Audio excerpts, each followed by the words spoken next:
하나님의 말씀은 베드로후서 1장 4절입니다. 베드로후서 1장 4절.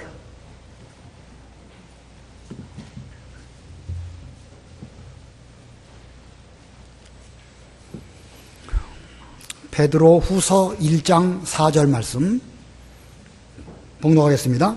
이로써 보배롭고 지극히 큰 약속들을 우리에게 주셨으니 이는 너희가 이것들로 말미암아 세상에서 정욕으로 인하여 썩어질 것을 피하여 신의 성품에 참여하는 자들이 되게 하시려는 것이다. 그러므로 너희는 더욱 힘써 믿음의 덕을, 덕의 지식을, 지식의 절제를, 절제의 인내를, 인내의 경건을, 경건의 형제 우애를, 형제 우애의 사랑을 공급하여라. 이런 것들이 너희에게 있고 또 풍성하면 너희는 우리 주 예수 그리스도를 아는데 게으르거나 열매 없는 자들이 되지 않을 것이다. 그러나 이런 것들이 없는 사람은 맹인이어서 멀리 보지 못하며 자기의 옛 죄가 깨끗하게 된 것을 잊은 자이다. 그러므로 형제들아, 더욱 힘써 너희의 부르심과 택하심을 굳게 하여라. 너희가 이런 것들을 행하면 결코 넘어지지 않을 것이다. 이렇게 하면 우리 주님 곧 구주 예수 그리스도의 영원한 나라에 들어가는 것이 너희에게 넉넉히 주어질 것이다. 거기까지 봉독합니다. 여기 4절 하반절 보면 신의 성품에 참여하는 자들이 되게 하시려는 것이다. 여기 신의 성품이라는 표현을 썼는데 이것이 오늘 제목입니다. 신의 성품. 여기서 말씀하는 신은 하나님을 말합니다. 그래서 다른 성경 번역들을 보면 하나님의 성품이라고 말하고 있습니다. 하나님의 성품 곧 하나님의 인격을 의미합니다. 여기 신의 성품에 참여한다. 참여한다는 말은 하나님으로 말미암아 거듭난 우리들이 하나님의 자녀로서 아버지 하나님의 인격을 닮아가는 것, 이것을 하나님의 성품에 참여한다, 이렇게 표현하였습니다. 오늘 제목이 무슨 뜻인지 제목부터 똑바로 아는 것이 중요합니다. 하나님의 성품, 하나님의 인격, 그 인격에 참여하는 것. 자, 오늘 본문 5절로 7절 잘 아시는 유명한 요절입니다. 이 시간 이 5절로 7절의 말씀을 반드시 다 암송하시고 돌아가시기를 바랍니다. 우리 5절로 7절 다 같이 합독하겠습니다. 외우시면서 시작. 그러므로 너희는 더욱 힘써 믿음의 덕을, 덕의 지식을, 지식의 절제를, 절제의 인내를, 인내의 경건을, 경건의 형제 우애를, 형제 우애의 사랑을 공급하여라. 안 보고도 하실 수 있겠죠? 가능하면 안 보고 하시길 바랍니다. 다시 한번 화면 띄워주시고 시작. 그러므로 너희는 믿음의 덕을, 덕의 지식을, 지식의 절제를, 절제의 인내를, 인내의 경건을, 경건의 형제 우애를, 형제 우애의 사랑을 공급하여라. 누가 한번 해보실까요? 지선이 한번 해보실래요? 예. 하세요. 괜찮습니다.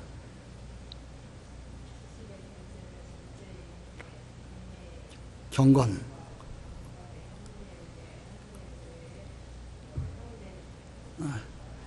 형제. 예, 감사합니다. 자, 외우셔야 됩니다. 다시 한번 다 같이 외우도록 시작.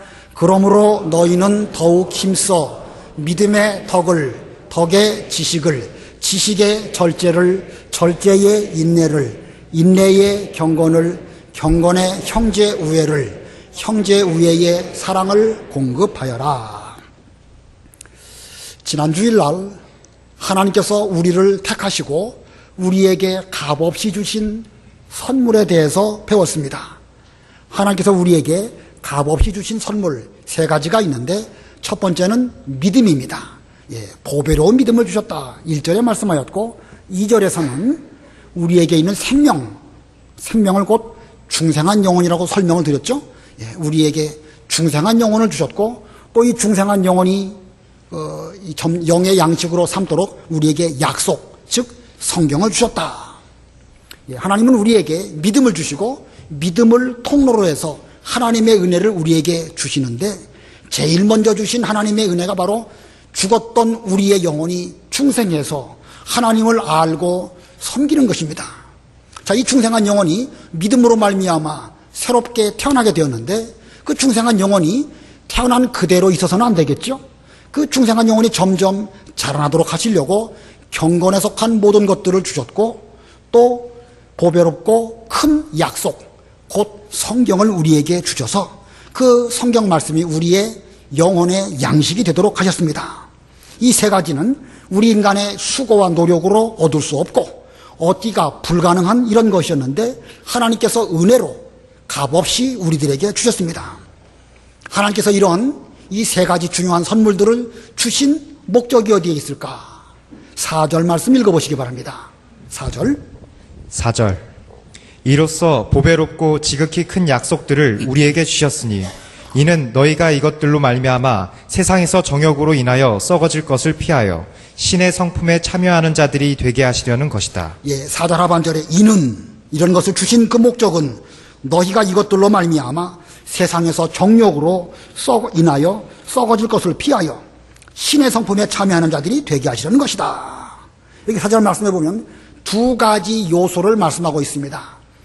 세상에서 정욕으로 인하여 썩어질 것, 요거를 먼저 말씀하셨고 두 번째는 신의 성품에 참여하는 자들이 되게 하셨다. 우리 속에는 두 가지 본성, 두 가지 성향이 함께 공존합니다. 하나는 세상에서 정욕대로 살아가려고 하는 그 옛사람이 있습니다.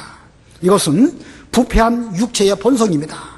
거기에 대비해서 또 하나는 신의 성품에 참여하라는 새 사람이 있습니다.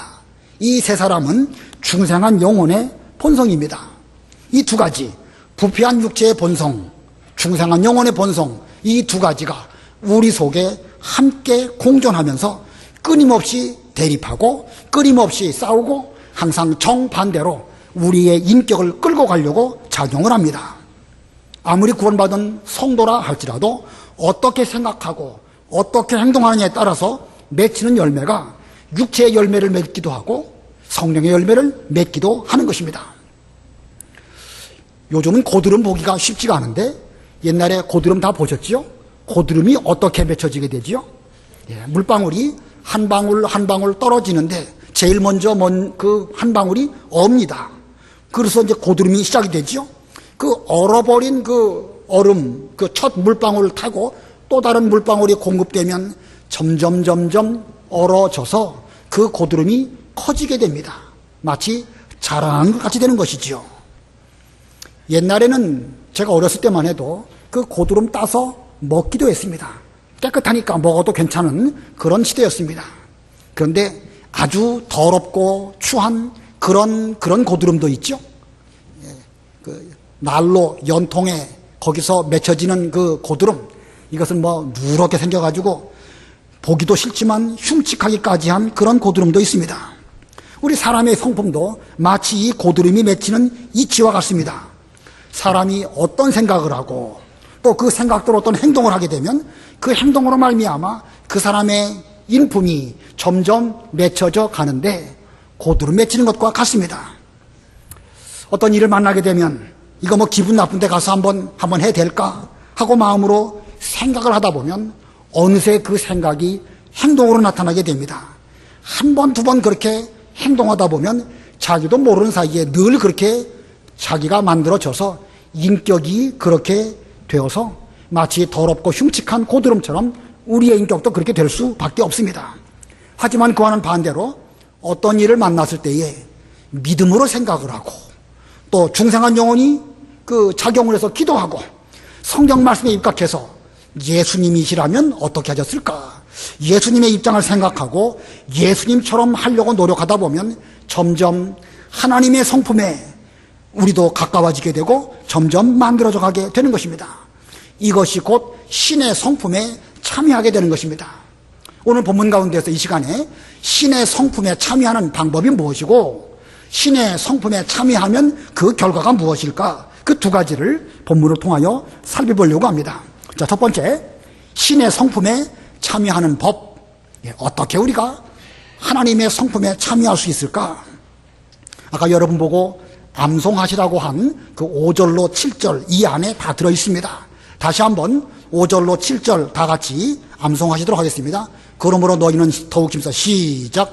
그러므로 너희는 더욱 힘써 믿음의 덕을, 덕의 지식을, 지식의 절제를, 절제의 인내를, 인내의 경건을, 경건의 형제 우애를, 형제 우애의 사랑을 공급하여라. 오늘 이 5절로 7절을 잘 보시면 한 문장으로 되어져 있습니다. 그러므로 너희는 더욱 힘써 이렇게 말씀하시고 그 다음에 8가지 그 인격을 쭉 말씀하시고 맨 마지막에 이런 것들을 공급하여라. 자, 이것이 신의 성품에 참여하는 방법입니다. 더욱 힘을 써서 이 8가지 인격을 공급하려고 노력하면 노력한 것만큼 그 사람이 하나님의 성품의 인격에 참여하게 되고 그 사람의 인격은 그와 같이 만들어지게 되는 것입니다. 자, 그런데 이 본문의 그 문장을 잘 살펴보면 이 신의 성품에 그 참여하는 그 특징이 있습니다. 이 신의 성품은 이 8가지 어떤 그 단계를 거치는 생명체와 같습니다. 제가 생명체라고 표현한 것은 이것은 어떤 조화를 잘 이루는 그런 생명체라는 것입니다. 나무로 말하면 뿌리가 있고 줄기가 있고 가지가 있고 이파리가 있고 꽃이 있죠. 그것들도 각각이 그 크기와 규모와 이런 것들이 다 조화를 이루지 뭐 뿌리는 엄청나게 큰데 줄기는 작고 그런 경우가 없습니다. 동물, 사람의 몸을 놓고 볼 때도 그렇습니다.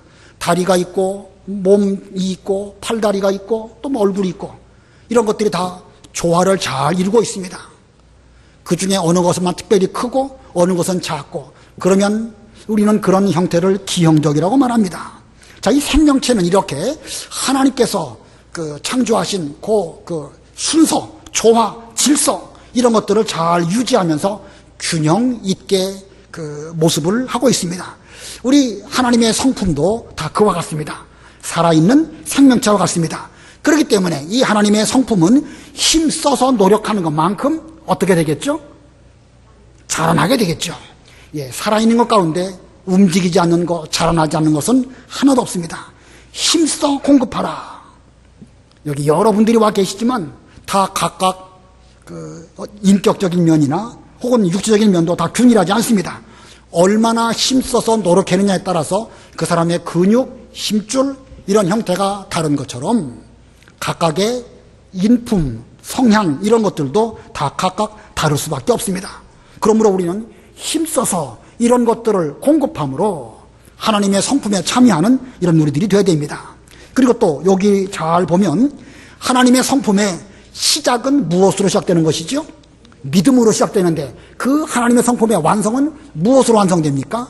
사랑으로 완성되어집니다.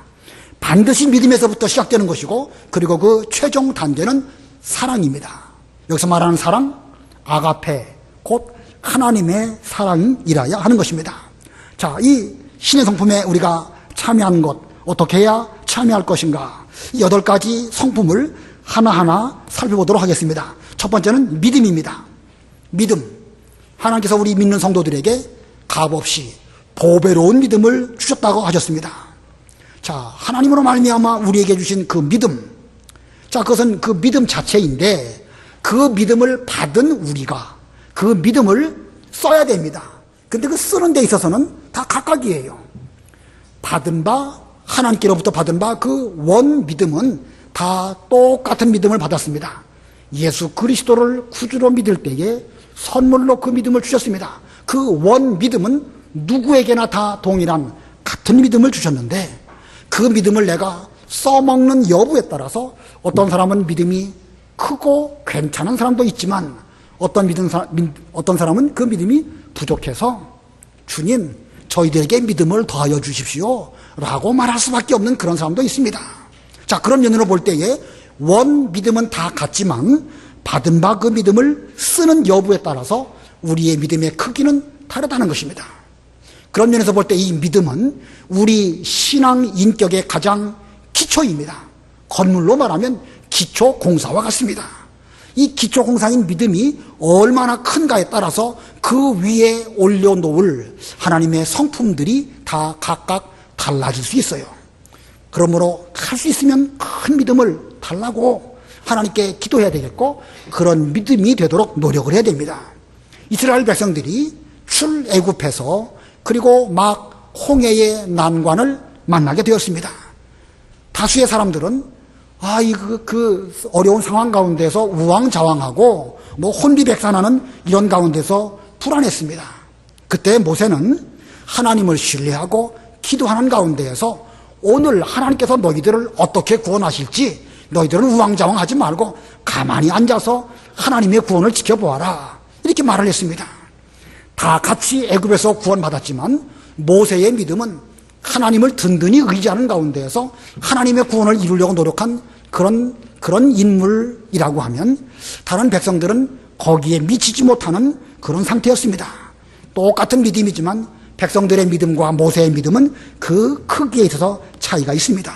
우리 모두들도 다 하나님께로부터 보배로운 믿음을 선물 받았지만 그 믿음을 어떻게 쓰느냐, 어떻게 함양하느냐에 따라서 믿음의 크기는 다를 수 있습니다.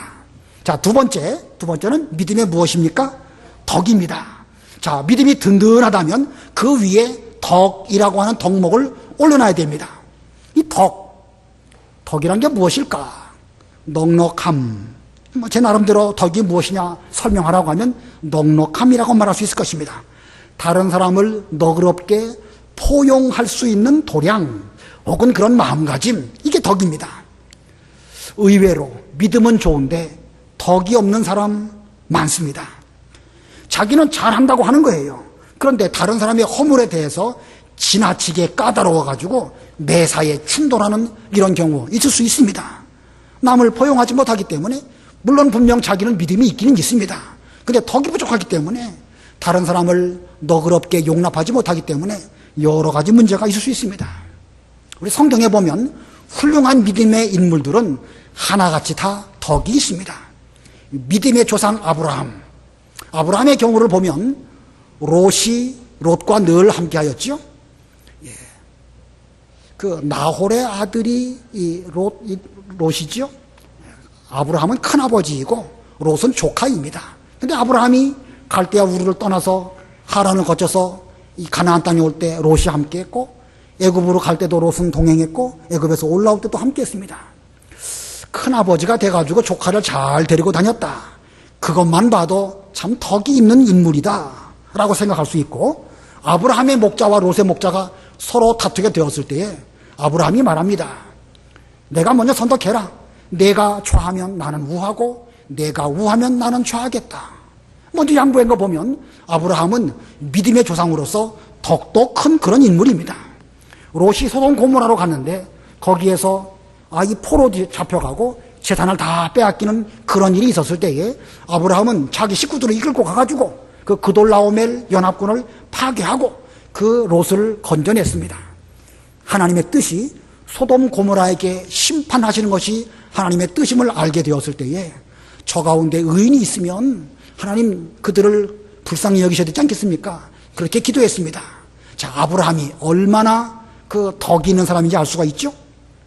사울 왕이 다윗을 계속 죽이려고 했지만 다윗은 믿음뿐만 아니라 덕이 있어서 하나님께서 기름 부어 세우신 종을 내 손으로 해칠 수 없다라고 하면서 끝까지 자기를 죽이려고 하는 사울 왕에게 대하여 덕을 베풀었습니다. 형들이 시기해서 요셉을 애굽으로 팔았지만 요셉은 그 형들에 대하여 넉넉하게 덕을 베풀었습니다. 자, 우리는 믿음만 가지고 까다로운 사람 되지 말고 덕을 베푸는 넉넉한 그런 사람들이 되어야 두 번째 하나님의 성품에 참여하는 그런 우리들이 될 수 있습니다. 자, 세 번째는 무엇일까? 덕의 지식을. 우리가 다른 사람을 너그럽게 포용하는 건 좋은 일입니다. 그러나 그와 같이 덕을 베풀 때에도 지식을 따라서 베풀어야 됩니다. 남에게 덕을 베푼다고 하면서 그냥 덮어놓고 죄까지도 덮어버린다고 하면 결국은 상대방을 망하게 되는 것이고 나도 해를 당하게 되는 것입니다. 우리가 어려운 사람을 구제한다. 그 좋은 일입니다. 그러나 구제할 때에 지식을 따라서 그 선한 일을 해야 됩니다. 덮어놓고 도와준다고 해서 그냥 도와주기만 하다 보면 나중에 그 사람은 무기력해지고 무능력하게 만들 수도 있습니다. 교회를 해치는 사람이 들어왔을 때에 하나님의 일을 무너뜨리려고 하는 것인데 지식이 없어가지고 분별하지 못하고 그냥 놓아둔다. 그렇다고 하면 그건 덕이 아닙니다. 덕에는 반드시 지식을 따라서 그 사람을 헤아려서 받아들여야 할 것입니다. 이 지식이 없기 때문에 성경에는 뭐라고 말씀하고 있죠? 내 백성이 지식이 없으므로 망하는도다. 그러므로 우리는 이 바른 지식을 얻기 위하여 성경 말씀을 똑바로 배워야 됩니다. 왜냐하면 악한 자들도 우리에게 올 때에 성경을 가지고 오기 때문이지요. 저들도 성경을 가지고 교묘한 말로 자기 논리를 정당화시키고 교묘한 말로 우리를 넘어뜨리게 하고 있는데, 우리는 성경을 똑바로 잘 배워서 지식 있는 그런 신앙 인격을 형성해야 됩니다. 그 다음에 네 번째, 지식의 절제를. 이 절제라는 것은 어느 정도, 어느 시점 되었을 때에 멈출 줄 아는 성품입니다. 믿음의 덕의 지식, 또 이런 걸로 어떤 일을 할 때 힘있게 일을 잘하는 거, 그거 잘하는 것입니다. 그러나 멈춰야 할 때에 딱 멈출 수 있어야 그 일들이 제대로 될 수가 있지요. 대나무가 자라나게 되는데 대나무가 제법 높이 올라가지요. 한 10m까지 올라가는 대나무도 있는 것 같은데, 그 대나무가 높이 올라갈 수 있는 이유가 무엇이겠죠? 거기에 뭐가 있기 때문에 그렇습니까? 마디가 있기 때문에 그렇습니다. 그 마디가 있기 때문에 힘을 쓰고 높이 올라갈 수 있습니다. 이 절제라는 것은 마치 그 마디와 같습니다. 사람의 몸으로 말한다고 하면 이 관절, 이 마디, 이 뼈마디 관절과 같습니다. 사람의 몸이 있는데 관절이 없어가지고 구부리지 못한다. 그럼 무슨 일을 할 수가 없죠. 뻣뻣하게 기부술 해가지고 제대로 활동을 못한다. 그러면 무슨 일을 할 수 없습니다. 오히려 마디에 관절이 있어가지고 부드럽게 움직일 수 있을 때에 손은 손대로, 발은 발대로 어떤 일들을 잘 할 수 있습니다. 우리 성도가 오른편에 서서 있다 할지라도 너무 지나쳐서 이 성공하지 못하는 사람도 있는데, 그건 절제하지 못하기 때문에 그렇습니다. 자기가 하나님의 자리, 자기가 의로운 자리에 앉아서 다른 사람을 향하여 의로운 칼을 휘두른다. 물론 그거 필요합니다. 그러나 그 칼을 휘두를 때에 자칫 절제하지 못하고 무섭게 휘두른다고 하면 피 튀기고 살벌하고 문제가 있을 수 있는 것입니다. 그러므로 옳은 것이라 할지라도 어느 시점이 되었을 때에 멈출 수 있어야, 절제가 되어져야 그것은 정말 옳은 것이 되는 것입니다. 아무쪼록 우리도 옳은 거 추구하는 거 좋은데 멈춰야 할 그 시점에서 딱 멈출 수 있는 그런 우리의 인격이 되어야 됩니다. 그 다음에 다섯 번째, 절제의 무엇입니까? 절제의 인내를. 이 인내라는 것은 어떤 상태를 흐트러뜨리지 않고 잘 유지할 수 있는 힘, 어떤 상태를 잘 유지할 수 있는 힘입니다. 어떤 무거운 것을 들었다 혹은 짊어졌다. 짊어진 것까지는 좋은데 그 역기 같은 거, 올림픽 같은 거 할 때에도 이걸 들고 얼마 동안 유지해야 되죠? 그 유지해야 그때 벨이 딱 울리면서 합격, 그렇게 됩니다. 우리가 어떤 힘든 일을 할 때에도 그렇습니다. 믿음, 덕, 지식, 절제 이런 거를 잘 사용해서 어떤 일을 하기는 하는데, 순발력이 있어가지고 잠깐 동안 어떤 일을 잘하기는 하는데 그걸 끝까지 잘 유지하지 못한다. 순발력도 필요하지만 어느 면에서 보면 잘 유지하는 것이 훨씬 더 중요합니다. 인내하지 못한다고 하면 그 얼마 동안 버티지를 못하고 그냥 한두 번 하고 멈춰버린다든지 변덕을 부려서 그 일을 멈춰버린다고 하면 하나님의 일은 되지 않습니다.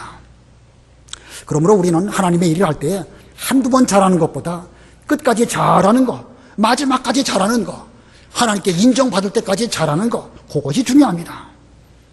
우리를 향하신 하나님의 인내하심은 얼마만큼 인내하실까? 여러분을 향하신 하나님의 참으심은 얼마만큼일까? 베드로후서에 그 말씀이 있습니다. 베드로후서 3장 8절 9절 읽어보세요. 베드로후서 3장 8절.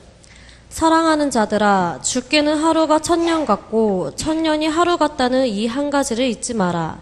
약속의 주님은 어떤 이들이 더디다고 생각하는 것처럼 더딘 분이 아니시다. 오히려 너희를 위하여 오래 참으시며 아무도 멸망하지 않고 모두 회개에 이르기를 원하신다. 우리를 향하신 하나님의 인내의 마음은 우리로 하여금 아무도 멸망하지 않고 모두 회개에 이르도록 하기 위하여 오랫동안 참으시는데, 그 참으심이 하루가 천년 같으시고 천년이 하루 같다. 이렇게 말씀하고 있습니다. 이러한 하나님의 성품을 우리도 본받아서 끝까지 견디는 자가 돼야 됩니다. 말세로 가면 갈수록 더 견디기가 어려운 시대가 올 것입니다. 마태복음 24장에 보면 불법의 성함으로 사랑이 식어질 것이지만 끝까지 모하는 자는 구원을 받으리라, 견디는 자는 구원을 받으리라. 가면 갈수록 사람들의 마음이 급해집니다. 리모컨으로 텔레비를 이렇게 채널을 틀을 때 저희 집 리모컨이 빨리빨리 안 움직여요. 그래서 뭐 잠깐인데도 불구하고 여간 답답한 게 아닙니다. 그래서 이 TV 회사를 바꿔버릴까 하는 마음도 있는데 이만큼 제 성격도 급해진 거예요. 얼마나 옛날에 비하면 금방금방 됩니까? 가만히 앉아가지고 손만 까딱까딱하면 되는데도 불구하고 사람들의 마음이 조급해요. 이게 인내하지 못하기 때문에 그런데 이러한 가운데 뭐 TV 아마 그렇다 치더라도 이 구원에 이르기 위해서 끝까지 견디는 그런 인내하는 우리들이 되어야 할 것입니다. 이것이 다섯 번째이고 여섯 번째, 인내의 경건. 사람이 어떤 것을 참다 보면 참을 때에 그 사람의 본성, 속성이 겉으로 드러납니다. 힘에 겨운 것을 억지로 인내하다 보면 인간적인 본성이 나오고 속이 상하고 마음이 뒤집어지고 그렇게 됩니다. 그러나 하나님의 성품에 참여하기 위해서는 인내할 때에 어떤 인간적인 본성이 나올 것이 아니라 하나님의 성품이 우리에게로부터 나와야 됩니다. 하나님의 성품, 여기서 말하는 경건입니다. 거룩입니다. 근데 이 경건하는 거, 우리 속에서부터 그 거룩함이 나오는 거 여간 어려운 게 아니에요. 그렇기 때문에 디모데 전서 4장에 보면 경건에 이르기를 뭐라고 그랬죠? 연습하라. 경건하기가 여간 어려운 것이 아니니까 경건에 이르기를 연습하라. 이렇게 말씀하셨습니다. 자, 우리의 지금까지의 모든 성품, 덕, 지식, 절제, 인내 이런 것들이 경건 속에서 이루어지지 않는다고 하면 그건 하나님의 성품하고는 상관이 없습니다. 인간적으로 볼 때 넉넉한 덕이 있다. 인간적으로 볼 때에 지식도 많고 절제도 잘하고 인내도 잘한다. 인간적으로는 좋습니다. 그러나 그 사람에게 하나님으로 말미암은 경건과 거룩이 없다고 하면 그는 하나님의 사람은 좋을지 몰라도 하나님의 성품과는 상관이 없습니다. 그러므로 우리는 이 경건에 이르도록 부단히 노력하는 우리가 되어야 될 것입니다. 그 다음에 일곱 번째, 경건의 형제 우애를, 여기 형제라는 말을 쓰고 있죠. 여기 형제, 이 형제라는 말은 좁게는 믿음의 형제들을, 예수 믿는 우리들을 가르치기도 하고 넓은 의미로는 모든 사람들을 말합니다. 이 형제 우애는 성도의 대인관계 혹은 사회성 이런 걸 말합니다. 우리가 윤리적이나 혹은 사람의 심리를 논할 때에 인격, 그러면 지정의를 말합니다. 아는 지식, 느끼는 감정, 그 다음에 어떤 일을 끝까지 추구하려고 하는 의지, 이 세 가지가 인격입니다. 그런데 그 지정의만 가지고 그 사람이 어떻다, 이렇게 말하기는 쉽지가 않습니다. 그래서 근래의 윤리학이나 이 사회 심리학에서는 그 사람의 사회성, 다른 사람들과의 관계 맺음을 어떻게 하는가, 고면이 또 중요한 요소가 됩니다. 그래서 이 성경은 이 형제 우애를 하나님의 성품에 이렇게 말씀하고 있습니다. 자, 이 사람의 인격, 이렇게 사회성, 다른 사람과의 관계 맺음이 중요한데 이런 면에서 이 형제 우애가 그만큼 중요합니다. 형제 우애, 이걸 헬라말로 뭐라고 말하냐면 빌라델피아라고 말합니다. 잘 아시는 말씀이죠. 필라델피아라는 도시도 있죠. 형제 우애입니다. 형제 사랑. 우리에게는 그만큼 이 형제 우애가 중요합니다. 눈에 보이는 형제를 제대로 사랑하지 못하면서 우리가 어떻게 하나님을 똑바로 사랑할 수 있겠습니까? 우리 모두는 형제 우애를 할 수 있는 그런 높은 단계까지 올라가야 되는데 거기에만 멈추지 말고 마지막 8번째 단계인 사랑, 하나님의 사랑에까지 나아갈 수 있어야 됩니다. 그래서 8번째는 형제 우애에 사랑을 공급하여라. 세상에서 말하는 최고의 덕목 형제 우애, 이거 중요합니다. 그래서 사람들은 형제 우애를 말할 때에 우리나라 건국이념으로 홍익인간, 모든 사람들을 넓게 사랑한다, 박애정신, 이런 것들이 중요합니다. 그러나 거기까지만 나아간다고 하면 하나님의 성품하고는 상관이 없습니다. 우리는 형제를 사랑하는 가운데에서 그것 위에 하나님의 사랑을 실천할 수 있는 이런 우리들이 되어야 됩니다. 사람들은 사람들을 사랑함으로 의인을 위하여 죽을 수 있는 사람들이 있습니다.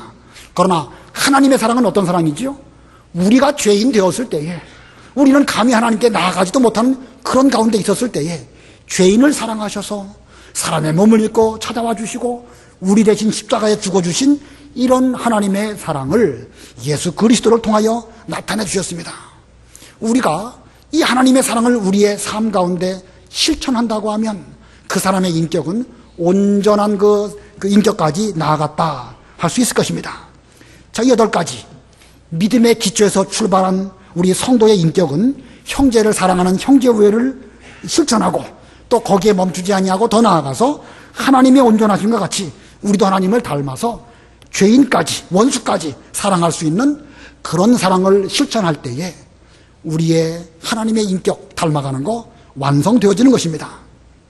바울은 믿음, 소망, 사랑, 그 중에 제일은 사랑이다 이렇게 말했죠. 바울 역시도 그 믿음에서부터 출발해서 사랑으로 말하면서 사랑이 제일이다 그러면서 사랑은 율법의 완성이다 이렇게 말했습니다. 예, 바울은 믿음, 소망, 사랑을 말했는데 베드로는 오늘 본문에서 믿음에서부터 출발해가지고 여러 가지를 쭉 말씀하고 제일 마지막에 이르러서 사랑을 또한 말씀하고 있습니다. 이것이 하나님의 인격에 참여하는 법입니다. 자, 5절로 7절 우리가 지금 개괄적으로 설명을 드렸는데 먼저 여러분 머릿속에 이것을 지식적으로 암송하시고 그 다음에 음미하시고 음미한 가운데 많이 생각하시는 가운데서 행동으로 나타내심으로 여러분의 인격도 하나님의 인격에 참여하시는 여러분들이 되어야 되겠습니다. 다시 한번 5절로 7절 다 같이 합독하며 외우겠습니다. 시작. 그러므로 너희는 더욱 힘써 믿음의 덕을, 덕의 지식을, 지식의 절제를, 절제의 인내를, 인내의 경건을, 경건의 형제 우애를, 형제 우애의 사랑을 공급하여라. 다시 한번 정리하면 믿음은 우리 신앙 인격의 가장 밑에 있는 기초입니다. 그걸 크고 든든하고 넓게 잡은 다음에 그 위에 덕을 올려놓고 너그럽게 다른 사람을 잘 받아들이고 그 위에 또 지식을 또 올려놓습니다. 지식이 없으면 망한다고 그랬어요. 지식과 덕 순서가 바뀌면 안 됩니다. 예, 감성적인 면으로 다른 사람을 잘 용납한 다음에 지적인 면으로 또한 그 사람을 분별해야 됩니다. 그 위에 절제, 옳은 것도 멈출 줄 알아야 되는 것이고 인내, 한두 번으로 순발력으로 뭘 잘하고 끝내지 말고 끝까지 잘 유지하되 구원을 받는 자리에까지 나아가도록 견디는 우리가 돼야 되고 그런 속에서 우리는 서로 사랑하는 형제의 우애를 하는 가운데에서 하나님의 사랑을 실천해서 때에 따라서는 원수까지 사랑할 수 있는 거기까지 나아가야 하나님의 인격에 참여하는 것을 완성하는 것입니다. 순서와 균형과 이 조화가 중요합니다. 이 신의 성품, 이 마지막이 사랑으로 완성되어지는데 어떤 생각이 들었냐면 그 왜 케이크를 만들 때에 여덟 단으로 이렇게 쌓아놓는다고 할 때 맨 위에 뭐 올려놓죠? 뭐 무슨 빨간 그 과일 같은 거 올려놓고 그 데코레이션으로 상당히 그 멋있지 않습니까? 그게 없으면 그 완성이 안 되는 거예요. 그림을 잘 그렸는데 마지막에 그 눈가에다가 점을 딱 찍었을 때에 그 그림이 마치 살아있는 것 같이 된다. 사자성어로 뭐라고 합니까? 활용점정인가요? 첨정이죠. 예, 이 하나님의 사랑이 마지막에 올라갈 때에 비로소 그 사람의 인격이 그와 같이 살아있는 인격으로 하나님을 제대로 닮아가는 그와 같은 활동력 있는 인격으로 만들어지게 되는 것입니다. 우리의 인격이 그렇게 되도록 노력해야 되겠습니다. 그 다음에 크게 두 번째로 이 본문에서 신의 성품에 참여한 결과가 무엇일까? 잘 참여하면 어떤 결과가 있을까? 뭐 한 절 한 절 다 하기는 쉽지 않지만 간단하게 말씀드리겠습니다. 8절로 9절 읽어보세요. 8절. 이런 것들이 너희에게 있고 또 풍성하면 너희는 우리 주 예수 그리스도를 아는데 게으르거나 열매 없는 자들이 되지 않을 것이다. 그러나 이런 것들이 없는 사람은 맹인이어서 멀리 보지 못하며 자기 옛죄가 깨끗하게 된 것을 잊은 자이다. 여기 8절에도 이런 것들이라고 말씀하고 있고 9절에도 이런 것들이 없는 사람은 이런 것들이라고 말씀하고 있습니다. 여기 이런 것들이 뭐겠죠? 신의 성품 8가지 덕목입니다. 그것이 있으면 더욱 풍성해서 좋은 열매를 맺히지만 이런 것들이 없다고 하면 미래에 대한 것들도 제대로 보지 못해서 맹인처럼 될 것이고 옛날에 하나님께 어떻게 은혜를 입었는지 그것도 잊어버리는 그런 어리석은 사람이 될 것이다 라고 말씀하고 있습니다. 이런 것들 8가지가 골고루 우리에게 있어야 됩니다. 우리가 음식을 먹을 때에도 골고루 음식을 잘 섭취해서 우리 몸의 영양 상태가 균형을 이룰 때에 우리는 병에 걸리지 않습니다. 여기 하나님의 성품 8가지 덕목, 이것을 우리가 골고루 잘 조화를 이룰 때에 우리의 영적인 이 중생한 영혼도 건강하게 되는 것입니다. 믿음은 많은데 덕이 부족하다. 덕은 많은데 믿음이 없다. 이게 기형적이 될 수밖에 없고 여러 가지 문제를 일으킬 수밖에 없습니다. 우리 영적인 영양소가 이 8가지 그 덕목 가운데 있으니까 이것들을 잘 형성해서 우리는 점점 풍성하게 우리의 인격을 만들고 그런 가운데서 미래에 되어질 일들을 맹인처럼 되지 말고 뚜렷하게 볼 수 있을 것이고 우리가 과거에 어떤 죄인이었는데 어떤 은혜를 받았는지 그걸 또한 잊지 않는 이런 우리가 되어야 될 것입니다. 10절과 11절 읽어보세요. 10절 그러므로 형제들아 더욱 힘써 너희의 부르심과 택하심을 굳게 하여라. 너희가 이런 것들을 행하면 결코 넘어지지 않을 것이다. 이렇게 하면 우리 주님 곧 구주 예수 그리스도의 영원한 나라에 들어가는 것이 너희에게 넉넉히 주어질 것이다. 예, 여기 더욱 힘써 그랬죠? 더욱 힘써 너희의 부르심과 택하심을 굳게 하여라. 이런 것들을 행하면 결코 넘어지지 않을 것이고 이렇게 하면 11절에 여기 이렇게 하면도 이런 것들을 잘 행하면 이런 뜻입니다. 이렇게 이런 것들을 잘 행하면 영원한 하나님의 나라에 넉넉하게 들어갈 것이다. 지금 베드로가 이 말씀을 통하여 우리에게 말하고자 하는 핵심이 무엇일까? 왜 이 말을 하고 있지요? 지난 시간에 제가 말씀드렸는데 베드로 후서를 기록한 목적이 뭐라고 했습니까? 그 시대에 이 교계, 기독교계가 여러 가지 문제가 있었습니다. 도덕적으로 타락하고 그리고 이단들이 들어와 가지고 교계를 어지럽혔습니다. 그래서 베드로는 이 가운데에 있는 성도들을 더욱 굳게 해주기 위해서 이 말씀을 기록을 하였고 거기에 이단에 대한 문제를 이제 2장과 3장에 가면 언급을 하는데 그 이단 퇴치하는 것도 중요하지만 그것보다 먼저 우리 자신이 신앙적으로 건강해야 되겠는데 이런 것들을 잘 함양해서 하나님의 성품을 우리가 갖고 있다고 하면 저들이 우리를 넘어뜨리려고 해도 우리는 오히려 굳게 설 수 있고 영원한 하나님의 나라에 들어갈 때에도 넉넉하게 들어갈 수 있다. 그러므로 이단이 문제가 아니라 우리가 지금 신앙적으로 건강하냐 그렇지 않느냐 이게 중요하다라는 것을 바울은 지금 이 본문에서 우리에게 강조하는 것입니다. 자, 그만큼 자기 만드는 것이 중요하다는 것입니다. 외부적인 여건도 중요합니다.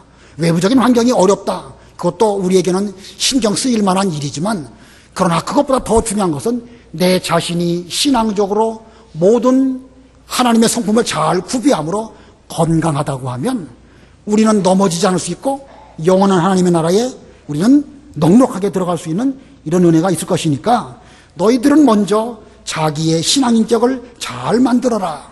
이런 뜻으로 이 말씀을 베드로가 우리에게 한 것입니다. 아무쪼록 여러분 모두 오늘날 시대가 어렵고 힘들다. 그것만 생각하시지 말고 내가 그것들을 이길 만한 영적 실력을 얼마나 구비했느냐. 자신을 돌아보고 자신을 잘 만드시는 여러분들이 되시기를 바랍니다. 그 다음에는 그것이 없는 상태에서 우리가 어떤 일을 하려고 하면 잘못할 수도 있어요. 자기는 만들지 않고 뭐 어떤 일을 하려고 하면 마치 어린아이가 위험한 칼을 가지고 이것저것 휘두르다 보면 자기가 다칠 수도 있고 또는 잘못 행함으로 해를 입을 수도 있는 것입니다. 그러므로 우리 자신을 먼저 잘 만드는 것이 어려운 시대를 살아가는 유일한 첫 번째 방법인 줄을 알고 하나님의 인격을 잘 함양하시는 여러분들 다 되시기를 바랍니다. 말씀 생각하시고 잠깐 동안 기도하시기 바랍니다. 나의 신앙 인격은 지금 어디쯤 와 있을까? 자, 자신을 돌아보시면서 기도하시기 바랍니다.